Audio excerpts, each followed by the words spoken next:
Coming up tonight, Foreign Affairs confirms that a staff member in Haiti has been kidnapped. As the local tourist market is making a major bounce back after COVID, one tour company wins a big international award. And thousands of Russians lined up to bid farewell to former Soviet Union President Mikhail Gorbachev.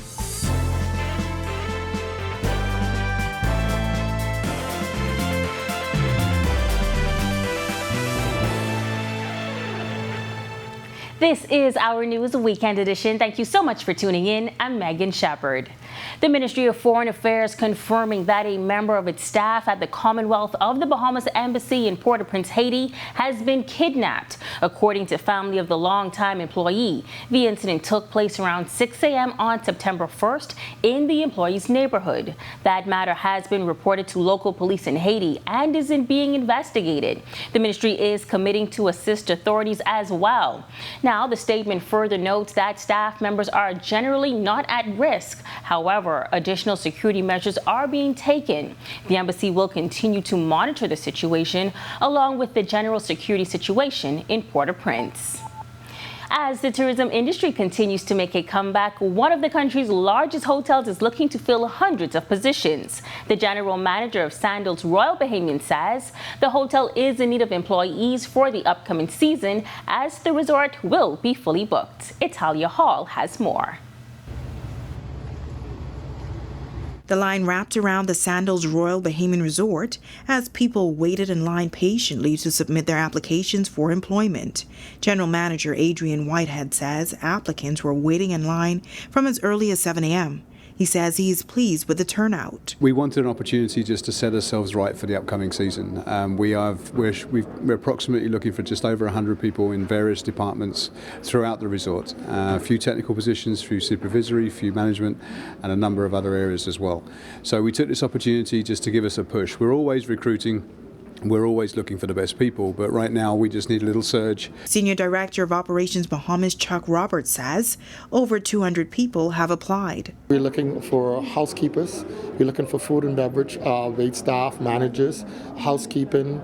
We're looking at butlers, front office, airport, drivers, you name it. These applicants say the process has been smooth. I'm looking for a job that's going to offer me personal growth and development. I am also looking for a job that's willing to train me. Tourism arrivals are going back up and people need jobs. People are getting back to, you need to get back to work and everything is opening back up. So this is good. And if you were not able to be a part of the job fair today, you still have some more time. Feel free to come down, drop your resume. We're going to continue this process over the next few days and few weeks. Thanks, Italia. Several Bahamian companies winning big at the 2022 World Travel Awards, including a tour operator that helped to make the swimming pigs of Exuma a bucket list attraction for many visitors. Christina Dragovich reports. Exuma Escapes began with the vision to do something different for visitors of the country, something they would remember for the rest of their lives. Dario McKinney is Island Escapes Bahamas Director of Global Sales and Strategic Partnerships. He says the company began with group trips on a 28-foot speedboat. Up. Mom got it the first try. That's what I'm talking about. The captains found themselves bridging the gap for visitors who flew into Nassau but wanted to experience the world-famous swimming pigs, and Exuma Escapes was born. McKinney says he recalls some tour agents laughing when they saw the Exuma Escapes flyers, saying nobody wanted to swim with, quote, nasty pigs. Now the company has been recognized as the Bahamas' leading tour operator 2022, something McKinney says they are humbled and forever grateful for after being selected for the award. Among other winners at the 2022 awards was the national flag carrier, Bahamas Air, which won the 2022 award for the Caribbean's leading airline. Atlantis Paradise Island won for the Caribbean's leading casino resort 2022, and Baha Mar's Baja Bay won for the Caribbean's leading water park in 2022. Reporting for Our News, I'm Christina Dragovich. Tourism numbers appear to be performing well across the country. That information coming from Sandals Royal Bahamian Resort job fair earlier this week. General Manager Adrian Whitehead confirming that the resort has had great numbers since opening their doors in January. We're seeing a good occupancy going forward as we go into next year. So, and by good occupancies, I mean the high 80s, low 90s, that sort of area, with some peaks and troughs in amongst those, but fundamentally running some strong business. And Senior Director of Operations Bahamas, Chuck Roberts, says they are expanding. We're about to add on a new venture, Sandals Sandals over the offshore island. And I'm excited about the extra rooms, 404 rooms. We don't have enough rooms to house as much people want to come in. Sandals Emerald Bay, we're running on 40% occupancy at this point in time, and Sandals Falke is at 75% at this point in time. While the week may have been difficult for many who continue to heal from the tragedies brought on by deadly Hurricane Dorian, others using the time of commemoration as a celebration of life. This past Friday, the Grand Bahamian community showing up in numbers to the New Life Worship Center for the National Hurricane Dorian Memorial Concert Series. Our Jamila Mizik was there.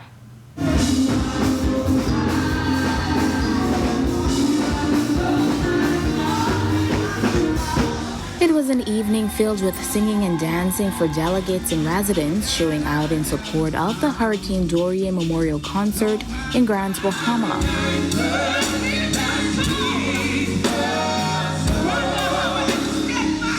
Welcoming attendees to the memorial event, Prime Minister Philip Davis sharing a positive message about trusting in God. I want you to continue to trust in Him. He brought you through that storm. He's still with you. But don't forget Him. Trust Him and continue to do so. Davis adding that he knows that for many this time of year is especially difficult. Although grief can be so lonely, it is important to know that you are not alone. Your fellow Bahamians throughout our islands are with you. As we sing and pray during this time of remembrance, Grand Bahamians and Abaconians are front and center of our thoughts. Those in attendance hearing from the best in Grand Bahamian gospel talent, like the Interdenominational Mass Choir.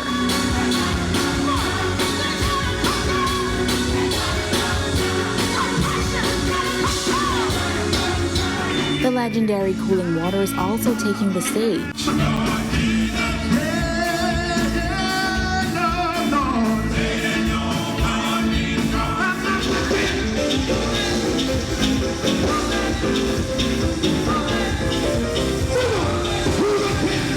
Reporting for our news, I'm Jamila Mizik. Still to come on our news, America has 60% of the world's cases of monkeypox. And in our world news segment, Russians bid farewell to former Soviet Union President Mikhail Gorbachev, dead at 91. That's coming up when the Weekend Edition continues. What we're doing is we seem to be saying to 80% of the student population, you're really not good enough. The PGCSE is a Bahamian exam. Your average is going to be around that high point, which is the D. Schools are churning out 5,000 children a year that need jobs. We're producing generations of Bahamians whose goal is to get out.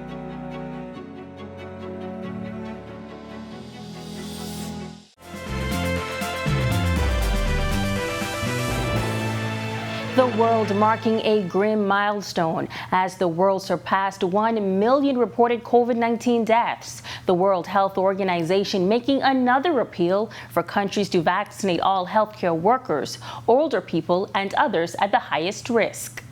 We cannot say we're learning to live with COVID-19 when 1 million people have died with COVID-19 this year alone. When we are at 2.5 years into the pandemic and have all the tools necessary to prevent this death. There have been 823 COVID-19 deaths in the Bahamas since the start of the COVID-19 pandemic. Meanwhile, monkeypox continues to be a concern for the WHO, as the majority of cases are now seen in the Americas as opposed to Europe. Although new cases increased in the Americas, where we are counting to see intense transmission. In the early stages of the outbreak, most reported cases were in Europe, with a smaller proportion in the Americas. That has now reversed. The number of new reported cases of monkeypox fell by more than 20% globally last week. Dr. Tedros says insufficient awareness and lack of access to vaccines has fanned the flames of the outbreak in Latin America. Russians said farewell to the last leader of the Soviet Union, Mikhail Gorbachev, on Saturday in a funeral with a no-show from former President Vladimir Putin. A public farewell ceremony for Gorbachev, who died this week at the age of 91, came to a close, despite people still waiting their turn to pay their respects. It lasted around 3.5 hours. The ceremony took place in Moscow's Hall of Columns, a venue that has hosted the state funerals of former Soviet leaders. Gorbachev was buried next to his wife, Raisa, later in the day. While lionized in the West for ending the Cold War, Gorbachev is seen as a pariah at home for the chaos caused by his economic reforms. This created the circumstances that made a strong man like Putin attractive to many Russians. Putin blamed Gorbachev for the demise of the USSR, which he called the greatest geopolitical catastrophe of the 20th century. Since then, he has set about restoring Russia's wounded prestige. When our news comes back from the break 3 years later, one survivor remembers the tragic events of Hurricane Dorian. The mental effects of Hurricane Dorian are still prevalent 3 years later. Abaconians reflect. We have the detail when the weekend edition returns. What we're doing is we seem to be saying to 80% of the student population, you're really not good enough. The PGCSE is a Bahamian exam. Your average is going to be around that high point, which is the D. Schools are churning out 5,000 children a year that need jobs. We're producing generations of Bahamians whose goal is to get out.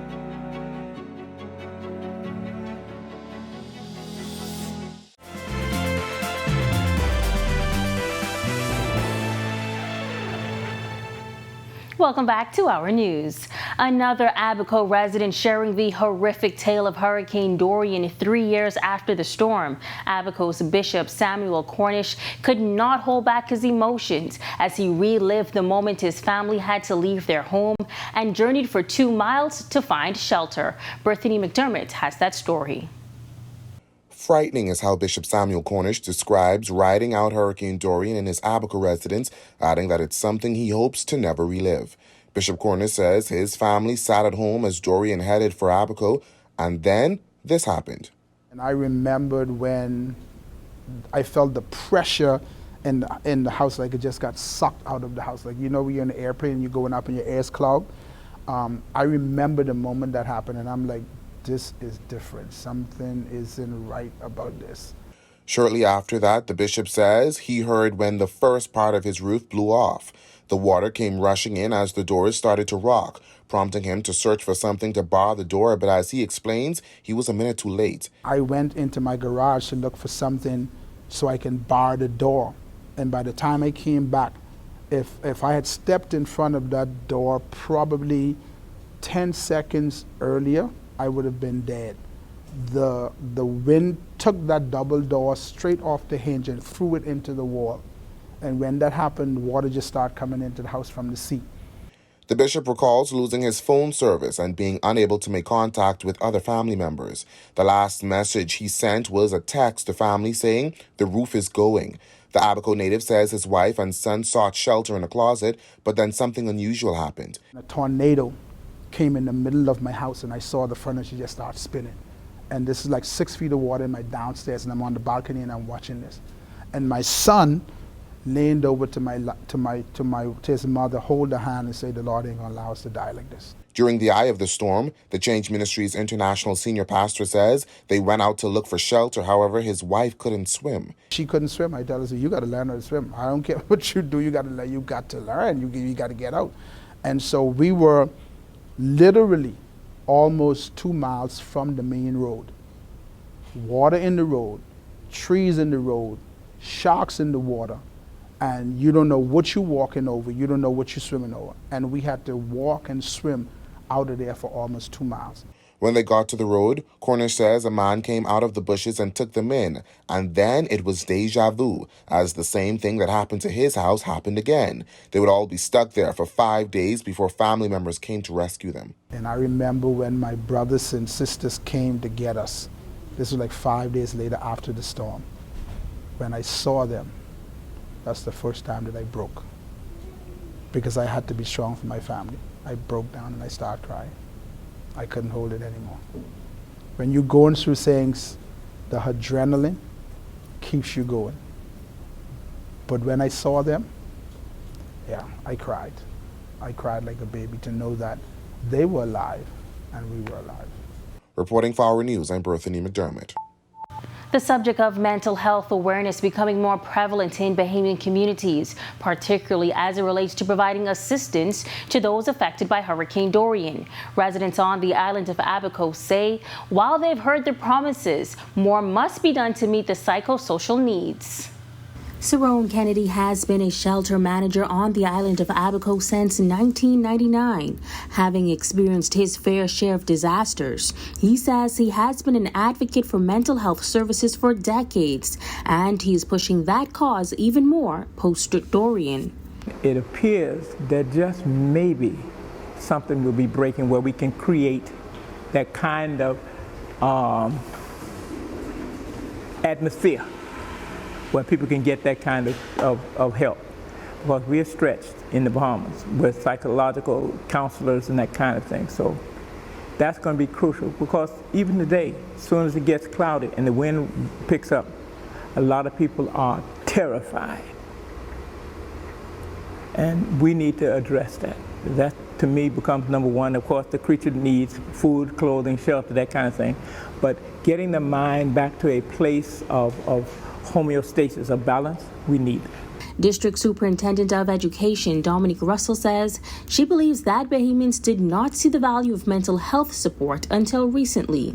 We only realized how bad it was when a squall of rain came, and not only children were crying, parents were calling, my team members, and not just teachers, but principals. And I remember the first anniversary, principals sitting down in the seat right there and crying and reliving their ordeal. She says the support must be continuous. We have to allow people not only to tell their stories, but we have to allow them to receive psychosocial support, not as a one-off, but on a consistent basis, and I think, to be honest with you, for at least 5 years. Dr. George Charity adding that the crisis center at his medical facility is available for all residents in need of support. Anyone who's going through problems, need to talk to someone. We do have persons here that is able to speak to them, listen to them. Because especially in a time like this, people are reliving that moment. What happened to them and their families. Still to come, let's see how things are shaping up with weather. And one big-hearted person is still giving out back-to-school treats. That's coming up when the Weekend Edition returns. What we're doing is we seem to be saying to 80% of the student population, you're really not good enough. The PGCSE is a Bahamian exam. Your average is going to be around that high point, which is the D. Schools are churning out 5,000 children a year that need jobs. We're producing generations of Bahamians whose goal is to get out.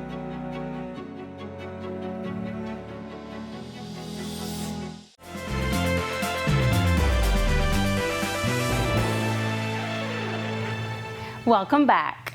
We have 2 more months left in hurricane season. Let's see what the tropics have in store for us over the next few days.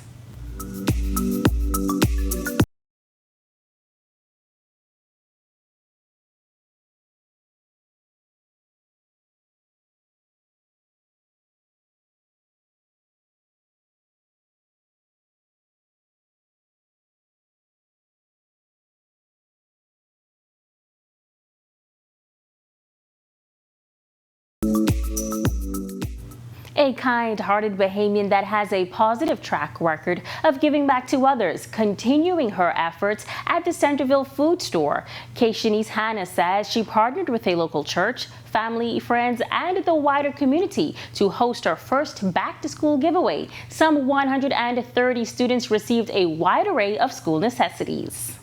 We have school supplies, books, pencils, folders, folder sheets, rulers, everything you name it is inside their bag. We also prepared healthcare packages, which includes all of their soaps, toothpaste, toothbrushes, pads, masks, combs, anything that a child is going to need for their school year, we have it. We have books, textbooks, workbooks, notebooks, we have clothes, shoes, brand new underwear, every single thing is right here for the kids.